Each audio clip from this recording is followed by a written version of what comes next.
Hello and welcome to the R Word and Sibling Stories, a dialogue organized as part of the True Colors Film Festival 2021. I am Bhargav Sriganesh, a civil servant in Singapore, passionate about issues relating to inclusion and empowerment. We live in unprecedented times.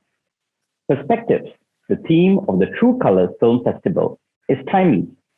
It invites us to re-examine our comfort. In essence, to get comfortable with discomfort. This year's program of features and shorts comprises human stories about perspectives. These include a chance encounter that changed lives, the concept of heaven, parents navigating the life journey of their autistic son, a film in which more than half of the cast and crew have disabilities, and many more. These are stories of inclusion, diversity, hope, empowerment, and human connection. About people who are often silently but surely making a dent in the world, not through words alone, but their actions. And today, we are here to hear more from three individuals who have been advocating either for themselves or for their siblings to enlarge the voice and space for persons with disabilities. First, we have Amanda Lukoff, filmmaker of the R Word. She grew up as part of a set of triplets and with her older sister, Gabrielle, who has Down syndrome. Her production company has a special focus on work highlighting marginalized communities. The R Word is a film debut which takes a deeply respectful look into the long-reaching history and lasting implications of the word retarded. The disparaging word is everywhere in TV, movies, music, and social media, perpetuating negative stereotypes about persons with intellectual and developmental disabilities. Next, we have Tasneem Majeed, a young adult whose only sibling, younger brother, has autism. Fueled by a keen passion for disability awareness, she has evolved into an advocate for public awareness of autism and youth mental health issues in Singapore. She has used her voice to raise disability awareness through talks and presentations at public events in Singapore about disability in general and about sibling experiences. Together with a team, she spearheaded the formation of a network for siblings of individuals with special needs, SIP Unite, the first youth-led organization supporting siblings in Singapore. Her goal is to become a global leader in the field of disability advocacy, championing greater community support for families of children with special needs. Third, we have Allan Cai, a 23-year-old self-advocate who participates in talks, activities, and campaigns which promote an inclusive society in Singapore. In his spare time, he loves reading, playing the piano, singing, and drumming. Often, he claims, I am the happiest man on earth. And perhaps we can start with the happiest man on earth, Allan. Allan, we know how independent you are. We know that you have multiple responsibilities. You work as an administrative assistant doing data entry. You can play the piano. You exercise regularly, and you also do self-advocacy. So maybe my first question to you is, why do you do self-advocacy? I want to be a self-advocate because I want to speak up for myself and my friends. I want people to know us better so that they can respect people with disabilities. Thanks, Allan. You have been doing this for a while now, right? And maybe you could tell us what are the feelings that you have? How does it make you feel to be a self-advocate?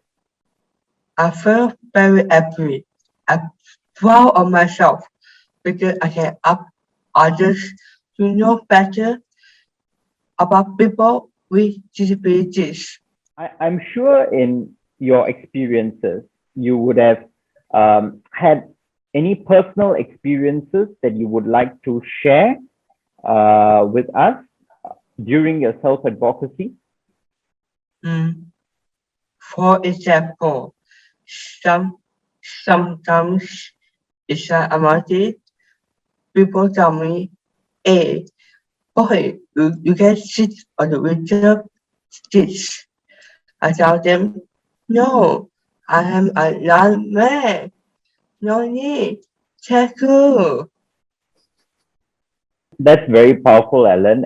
And what would you like to tell those people? What would you like to tell the people who are watching this show now about yourself? I want to say to everybody, they have respect each other. They have to be inclusive. Also be happy and never give up. Thank you very much. Perhaps maybe I can ask Amanda and Tasneem about a different angle about siblings advocacy. Both of you have siblings who have disabilities, and how has that experience been? And perhaps you could maybe start by sharing, what does siblings advocacy entail? What does it mean to be an advocate as a sibling? Perhaps you first, Amanda. And welcome, by the way. Well, I was going to say, thank you so much for having me all the way in America.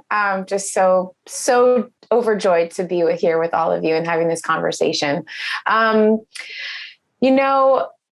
I always say that my experience being a sibling of someone with a disability, of being Gabrielle's sister, and my triplet sisters would agree with me wholeheartedly, has been the single greatest learning experience of my life and the greatest privilege. I believe that I am the person that I am today because of that relationship, because of her presence in my life. I know that I am a more compassionate human being because of her, our relationship.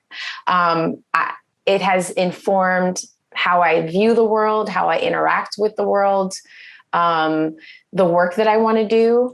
And so it's everything. It's been everything, that experience.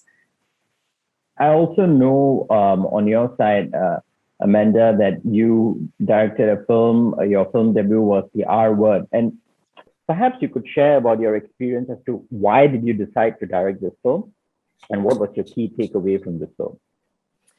When I discovered my interest, my love, my passion for filmmaking and for media, I knew that somehow I wanted to kind of use my relationship with Gabrielle as inspiration for a film. I knew I wanted to do something to bring about awareness and educate others. I wasn't sure in the beginning, did I want it to be just about our family? I wasn't sure. And just after doing more research, the stories that really continued to resonate with me, the stories that I kept finding out about and learning about, were sibling stories, right? And obviously that's the lens that I experienced the R word through as a sibling, just like Tasneem. And so that kind of became the heart of the film and the narrative, through line of the film.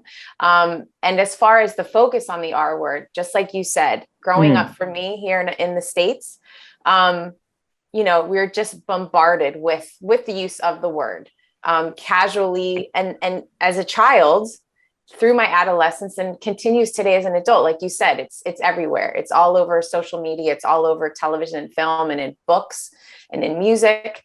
So I'm a voracious documentary film watcher, and I had seen films about disability, about different disabilities, about different families and individuals, but I'd never seen anything that confronted language, that confronted the word itself, the word retarded. So that's kind of how the idea came. And that was back. The idea for it came in 2009.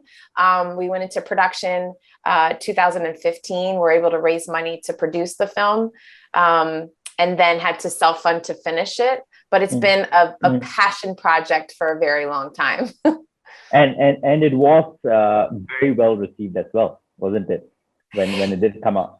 Yes, I mean, I knew that the subject matter and that the urgency of the issue of the power of words and why they're so important was not going away, right? That there's a disconnect with the word being used, right? And people understanding the history of the word and why it's so powerful and why it is so hurtful. So, and since the film premiered back in 2019, you know, it's been overwhelming, how people have received it. I'll get people emailing me from Australia, from all over the world, saying that, you know, you see me, you see my siblings, you know, you see them, our story, our experience. And so it's like the best part of this whole experience is that knowing that this film is helping not only to educate others, but also for people like myself, like Tasneem, like Allan, who are in this fight, who are in this movement, to say, we see you and your voice is important. Yeah, I think you brought up a very interesting, I think it's a very true point, which is that this is not a US-centric problem or a Singapore-centric problem. This is actually a global problem. And that's why this discussion is so important. And perhaps at this time, Tasneem, because you are in Singapore and you have your own experience as well. And perhaps you could share your experience of being a siblings advocate. And perhaps maybe you could share with us a little bit more about why is it unique to be a siblings advocate? How is it different from being a parent? Thanks so much, Bhargav. I would agree that the sibling experience, it comes with a set of emotional challenges that are unique to the siblings' context or experiences. Because I've always perceived siblings, and the whole reason why I started advocacy was because there was a stark lack of a support system available for siblings in Singapore. I'm not sure in the case of Miss Amanda whether it's the case in the US or in other countries, but in Singapore we have a long way to go in terms of recognizing this community. And siblings in general are I call it the weird place of limbo, because they're not offered any form of assistance such as support for mental health, although their parents are, and the child with the disability is to some extent, whether it's directly or indirectly in the form of schools or just nonprofit organizations. And the frustrating thing is both the child with a disability or the young person or the person with the disability and their sibling both play the role of the children in the family. So both require guidance, care, and attention from parents, although the intensity and the nature is quite different. More often than not, they aren't treated as such, at least in my case. For me, I've always felt like I was more of the young caregiver or the third adult in my family, as opposed to the child. Whatever decisions we make as a family centers around my brother's needs. So our goal is to just create certain experiences or facilitate certain experiences for my brother. And the role I play, even though I'm the daughter in the family, I'm the child, I merely facilitate the smooth running of that experience for my brother. So my preferences, needs, and goals are not of priority. Unfortunately, for siblings, we don't have that control. We're just born into the situation. And unfortunately, for some of us, we're just forced to adapt and accept the situation. And ironically, although we have no control over the situation, we will be in the lives of our disabled family member much longer than anyone else. We're talking about a 65 to 70-year relationship with our sibling. So if, let's say in my case, my brother unfortunately is unable to be employed because he has issues with self-regulation and aggression, and he also has an intellectual disability, I'll have to take on the responsibility of caring for him for the rest of my life. And although I don't have anything against that by itself, it will naturally affect my career, the career options available to me, to make sure that I have time to spend with him and to make sure his personal hygiene and safety needs are met in the future. And it will also affect my relationships and my lifestyle growing up. So that can be a source of, I think, stress. And that's not an experience that I can share with other people my age. Let's say I'm in college right now, so I can't speak about that with my peers, because you do face a bit of stigma, because people always tell you before they even get to know you or get to understand a problem in its totality, they'll say things like this. I think this is a very Singaporean thing. They're like, oh, like, come on. I mean, at least you're not the one who's disabled. Like, what do you have to complain about? Like, just like, who are you to complain? At least your brother's the one suffering. Who are you to complain? So she summed it up. She hit every point. She is so correct. And the experience here in the States is very similar. There might be a little bit more awareness and inclusion, but the sibling experience is a very unique one. And it's not as common. It's just not as common an experience. So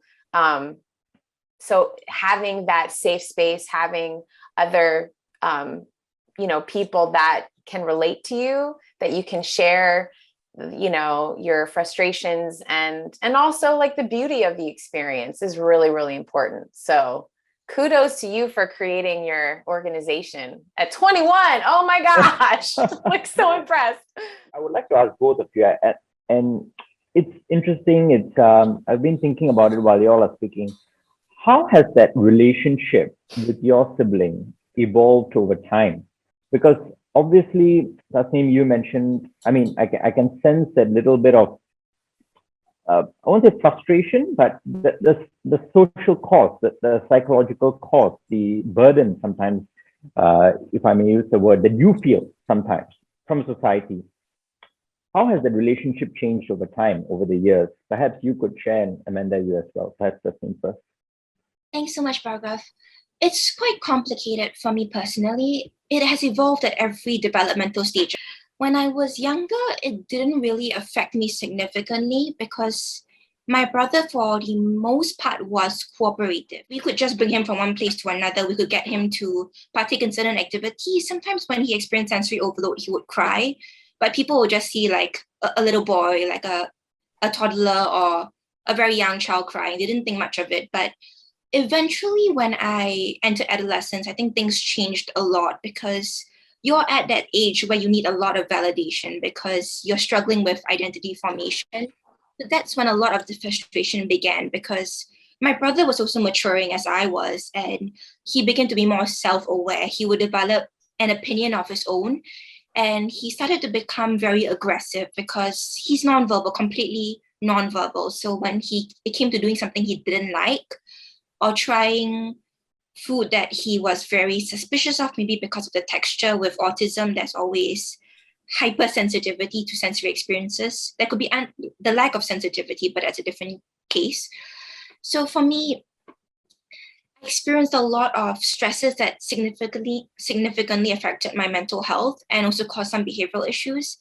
For example, because when my brother started getting aggressive, my parents' level of intervention and stress levels just soared because he began to lash out on anybody he could reach. So when we brought him out in public, when he was young, whenever he experienced something unpleasant, for example, sensory overload, he would just cry, which I think it just went over people's heads. They're like, oh, it's just a little boy crying.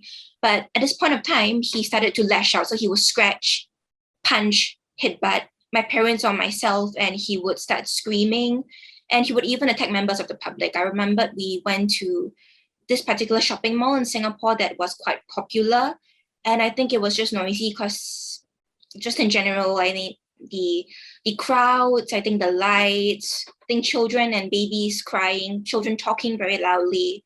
I think he was just overwhelmed and he couldn't express that. So he just had a huge meltdown and he approached this woman who was wearing a hijab, and he grabbed it and he pulled it off right off her head, and he grabbed the potted plant and smashed it on the ground. So that was something that caused a bit of a commotion. And even then, he was still angry. He was still lashing out at my parents, and it was quite hard because we had to go up and apologize to the woman. And we know sometimes a hijab sometimes is a item of security for Muslim women and has religious significance. So we felt really embarrassed and we had to deal with that. So and that happened quite a few times, multiple times across different contexts. So for me, in order to reduce my parents' level of stress, because I knew they were really stressed out trying to deal with this, because we tried everything, therapy, pet therapy, behavioral therapy, we even tried punishment, nothing worked. So in order to reduce my parents' level of stress, I set very high expectations for myself, use whatever stress I could I could potentially give them. So I set really high expectations, was the overachiever. I worked really hard in school to the point where I burnt out, and I struggled a lot with anxiety and panic attacks because the expectations I set for myself were so high, they couldn't be achieved. And whenever I fell short of those expectations, I would engage in self-injurious behavior, which was not very conducive. But at that point of time at 16, that was how I dealt with the emotions. And when I was, I think in late childhood, I cared a lot about things being fair. I think that's just the lack of emotional maturity on behalf of children. So I felt a lot of anger and jealousy when my brother was held to a different set of standards and received what appeared to be differential treatment. Because back then, I think I still struggled with a bit of empathy and perspective taking. So I couldn't understand it as, okay, your brother has different cognitive abilities and naturally expectations will be lower or different. I didn't see it that way. I just saw it as, it's just differential treatment, and why am I being treated differently? Why am I held to harsher expectations? So when it came to me and I had to work so hard for just one compliment or just one piece of affirmation, he got it so easily, and that to me caused a lot of frustration. As of now, I'm in college. I'm taking classes from home. Sometimes while I'm on Zoom, my brother would have a huge meltdown. He's gotten to the stage where he's very sensitive. So he would have meltdowns 5-6 times a day. And when he does, he'll lash out at people. So sometimes I'll be on Zoom. I'll be trying to focus. I can hear my brother stomping his feet, yelling. And sometimes I can hear him hitting my parents in the background because you hear the sound. And people are not exactly very understanding when you explain it. They're like, I mean, come on, can't you like put him in a different room? Like, can't you focus on your education? That's your role as a student. I get that from teachers, sometimes other students. And it's hard to explain because there's also that stigmatization. If you phrase it too negatively, people would say, well, how could you say that about your brother? He has a disability. Couldn't you be more sensitive? On the other hand, you get things like, can't you just like lock him up or something in a room while you work, which is extremely insensitive. So in general, it's quite hard. And I think as I grow up, there'll be things like financial concerns. How can I support him as an adult after graduation? So that in general is just a timeline, and it keeps evolving with each stage as we grow together. Thanks so much, Bhargav. I just want to say, Tasneem, thank you so much for sharing your experience and just really illustrating the breadth of how intense that experience is. You know, not many people know how involved, how impactful it can be on a sibling's life. And like you said, like this relationship is your longest relationship and potentially the most important relationship, but you know, you will be his caretaker, right? So it's so impactful, and I don't think, you know, the rest of the world truly understands that. So thank you so much for sharing it. And our experiences are so different. Like my experience as a sibling was extremely different from hers, right? So just as individuals with disabilities are not a monolith, right? You can't just all throw them in the same box and say, oh, they all have the same experience. Just like they are complex and different, our experiences as siblings and our relationships with those siblings are as diverse and fill a spectrum, just like those individuals do. So just thank you so much for sharing that. And, you know, I grew up not treating my triplet sisters and I not treating Gabrielle any differently. Right. So that was something my parents modeled that, and we did the same thing. And so I think that because of that, Gabrielle, besides being probably the most stubborn person in the world, okay, like so stubborn, which is, I think, a testament to how independent she has become, right? That stubbornness, but it's also a liability as well, because you tell her the sky's blue and she's like, no, it's red. No, it's not. So the tenacity is incredibly impressive. But I think, you know, she had, besides being born with an intellectual disability, she was born with Down syndrome. She also, like a lot of individuals with Down syndrome, are predisposed to developing leukemia. So when we were infants, right? So imagine this. My mom and dad just had infants, so triplets, right? Which is a handful itself. They have a very precocious 3-year-old with Down syndrome, who then gets leukemia. So my mom is juggling, my parents are, and my dad, I think, was working with a company that he was traveling a lot. So my mom was having to feed and take care of triplets, as well as Gabrielle, as well as get her to chemotherapy appointments, and just psychologically, like, dealing with your 3-year-old having cancer, right? So all of those things were super impactful. So she had, dealing with that, dealing with going to school and not necessarily being included with everybody. I mean, she went to a school for individuals with disabilities, but there wasn't enough money to continue to run the school. So they closed the school and mainstreamed the kids, which means putting them into general education and public school, which is wonderful and is where the direction that I know that schools education in the States is, which is important. And we need that exposure. We need that inclusion. But if you're not prepared to fully support those individuals, then sometimes, families have to look for something outside of that. So Gabrielle at 12 years old went to a boarding school about an hour and a half away from us, and lived from 12 years old until she graduated at 18 on her own. She also had open heart surgery. A lot of individuals with Down syndrome are born with holes in their hearts. So she had to go through that. When she had leukemia, she got blood products. Back in the 80s when she had it, they weren't testing it for hepatitis or HIV. So she ended up contracting hepatitis C through those blood products. So as an adult, having to deal with getting treatment for hepatitis C. And Gabrielle likes a cocktail just as much as the rest of us. So not being able to partake in a celebratory drink is often definitely also impacted her. But so I guess what I'm getting at is just her perseverance, her tenacity. Like, you can't tell her no. She will meet challenges head on, time after time after time. And it's just awe-inspiring. And so I would say, and you also, I don't know if she even realizes the challenges that she faces. So she's just a badass. She's just, a badass, and she's, and the sky's the limit. And she, I think the perseverance and tenacity has really been so informative in my life. No, I completely agree. I think the word that comes to mind is tenacity and grit, and Yes. also the role of families as well, not just siblings, but parents, the entire ecosystem, society, and perhaps at this point, maybe I will just ask Allan one question, because Allan, I know that your mother has played a very important role in your life, and she is, of course, super proud of you, right?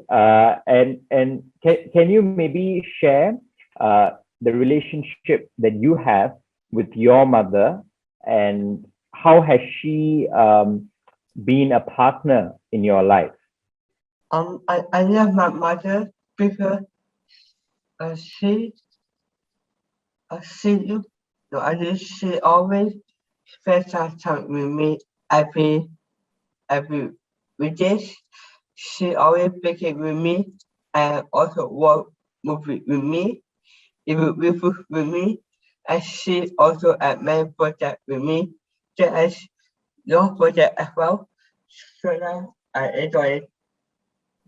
Tasneem, I know that you are working on a project. You are leading an organization, Unite, and your aim is to be a global leader in siblings advocacy. And I'm sure when you meet Amanda, you'll have a lot to share. But perhaps you could share with us, what does your organization do? And why did you start this organization in the first place in Singapore? It's quite interesting because in Singapore, there's a stark lack of a support system available for siblings. There is for parents, but for siblings, it's zero. It's completely absent. I think certain special needs schools in Singapore do have sibling programs, But after speaking to the social workers who are in charge of it, because sometimes I get invited to come and talk to them and chat with them, they revealed that beyond a certain age, perhaps 8 years old, siblings are very reluctant to participate. I'm not sure what it is. Maybe it's a teenage thing, or it's just the differences are too wide. Beyond childhood, the more profound your interests get and the more specific they get, the less you can connect with random people. Which is why I decided to start SIPS Unite. Mm-hmm. And the truth is, I didn't start it on my own. This wonderful woman, Miss Veronica Lim Low, I believe she was a senior social worker at Rainbow Center. That's a special needs school in Singapore, the oldest and the biggest special needs school in Singapore. She heard of my work in autism advocacy. I published my own Facebook page when I was 17, just to normalize talking about the sibling experience. And then at 18, I organized a public talk at this shopping mall called Marina Square in Singapore. And I just publicized it on my Facebook page. I expected like 15 people to show up because it's only been a few months since I started. And I was 18, like who was going to take my word and I had zero clout qualifications whatsoever. But in the end, it reached about 99, it reached about 100 over people on Facebook and about 50 people showed up. So I'm like, oh crap. And eventually there's a sibling who's willing to start an organization called Sibling Unite that unites all the siblings and gives them an opportunity to network with each other and perhaps learn more about the sibling experience through mindfulness workshops and formal lectures conducted by pediatricians or people who study the sibling experience. And every now and then we do organize sibling bonding sessions where we all come together on Zoom because of COVID-19. And we just talk about our experiences or just play a fun game together. And hopefully, I think we will model after an organization started in the US called SIPNet. So they're an international organization and they have like 1,000 siblings attached to it. So we're hoping to reach out to more siblings in Singapore. And we have even tried to spearhead or organize activities targeted at younger siblings. So we get them together and we facilitate them. We get them to draw pictures about their experience. And we're hoping that it would reach out to more siblings in the future. With regards to the direction it goes to, I think we just found our footing. So we're excited to see how it turns out and what the outcome is. Thanks so much, Bhargav. No, and perhaps in future going forward, I mean, obviously, I can see that you do not just want this to be in Singapore, right? You want this to be a movement in the region, around the world. Are you thinking along those lines? What are your next steps, Tasneem, on that front? I've collaborated with some youth-led organizations on online advocacy platforms. So we've released a few social media infographics on a sibling experience that will be open to everyone in Singapore, as long as you have a social media account. So that was pretty cool. I think that was a lot of fun. And we're hoping to release, I have contacted this young filmmaker in Singapore who's a graduate from Nanyang Poly. He's the founder of Walking.with.autism. And we're hoping to release a documentary on a sibling experience, not just limited to autism. And eventually, in terms of globally, I think after I graduate, I don't intend to just specify on a sibling experience, although I do hope to speak. This is so far-fetched, but I'm hoping to maybe deliver a TED Talk. I don't know when it's going to happen, maybe like 20 years from now, when I've actually done something that has an extensive impact to warrant that invitation. But I'm hoping to do something with inclusive education because I'm currently working with the vice dean in my school to modify some assessment components in my college to make it more inclusive to students with disabilities and mental health conditions. Because we need to be aware of the limitations of education, it's such a hot topic in Singapore. And I'm hoping to take that further, maybe travel to the US, UK, Australia, and get inspiration and change. We're starting with a component called class participation. So that is an assessment component in colleges in Singapore. We're hoping to extend it to exams and other assessment components in general and to extracurriculars as well. So that is probably the direction I'm hoping to go. And I think I just really enjoyed speaking to everyone here. And I think this was a great opportunity. Thank you so much. A great opportunity for me to learn a lot. Perhaps I'll start with Amanda. I think we have discussed about advocacy and siblings advocacy, self-advocacy. What is the one message that you would like to give to the people who are watching the show based on your experience? And if you could share that. That's a great question, Bhargav. Thank you for asking that. I think that, I guess the most important, my main goal with producing my film, The R Word, was to show the fact that people with intellectual developmental disabilities are human beings, just like everybody else, and deserve to be treated with respect and with dignity. But also and by sharing the stories of my sister and with the other self-advocates in the film, to show the complexity of their lived experience, right? Like I said, having a disability, it's not a monolith. You can't just put everybody in the same box. So I think wanting to show, and specifically showing my sister. So my sister, like I said before, is a badass, is kind of like is not, you can't not put her in a box. And she's done all of these amazing things, but she's a real person. She struggles with her weight, just like a lot of people. She has had relationships and experienced heartache, and wants to be in a loving, committed relationship, just like everybody else, or most people. She made some bad decisions and got fired from her job, just like other people get fired from their jobs. So I wanted to show the world, show everybody that just because she has a disability, that does not define her, but also kind of show our shared humanity. I think that was really important, because for so long, people with disabilities have not been visible, have not had a seat at the table, have been treated and viewed as less than.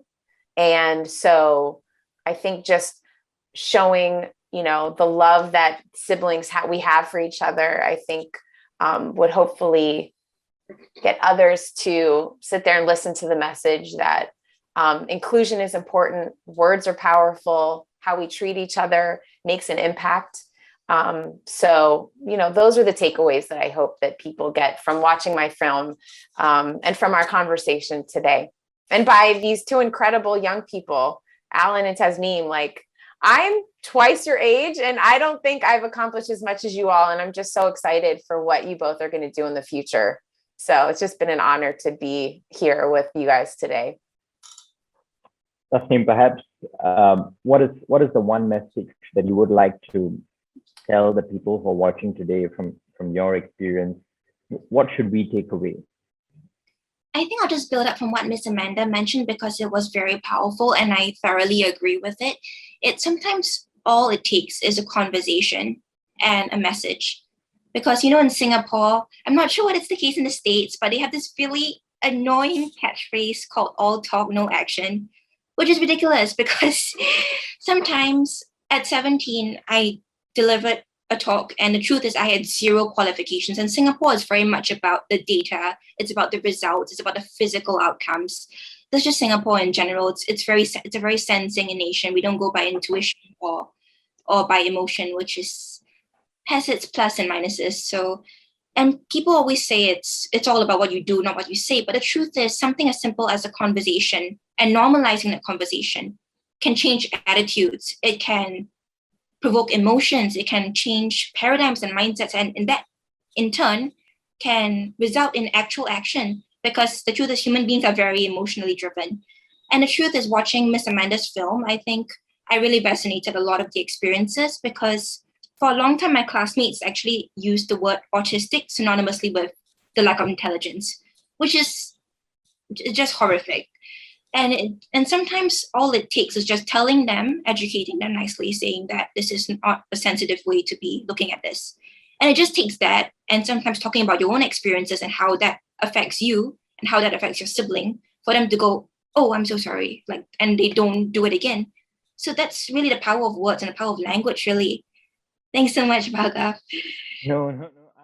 I agree. I mean, I think it comes back to the power of language. I think it comes down to the R word, how we grew up with language and how we communicate, which is so important. And because it reminds me of what Allan said, right at the start when he said, "Don't assume I cannot do something." Right? Maybe Allan, what would you like to tell the audience today about your experience? I want to say to everybody that has respect each other, that has be inclusive, also be happy and never give up. I try your best as well. Thank you. Thank you so much, Allan. I mean, I don't think there's anything left for me to say to sum this up. And I think he has said everything that Amanda, you have said, and what Tasneem, you have said, which is tenacity, which is grit, which is staying strong, and having a support system, which is society, siblings, families coming together and playing a part in this journey, which is not a short one, which is sometimes a lifelong one, but it doesn't have to be a relationship based on dependency. It's a relationship with the end goal of empowerment, with the end goal of independence. And I think on that note, I just want to thank all three of you, Allan, Amanda, and Tasneem. We Singapore and the US, but we are all united in this cause, and I'm so happy. And just to tell our viewers as well that this event is part of the True Colors Film Festival 2021, which is coming up from the 3rd to the 12th of December, presented by the Nippon Foundation. There are a series of events that are fantastic: films, shorts, features, lots to learn, lots to understand, and really lots to take away. And on that note, I would like to thank all of you and say goodbye. Thank you, and thank you once again. Bye-bye.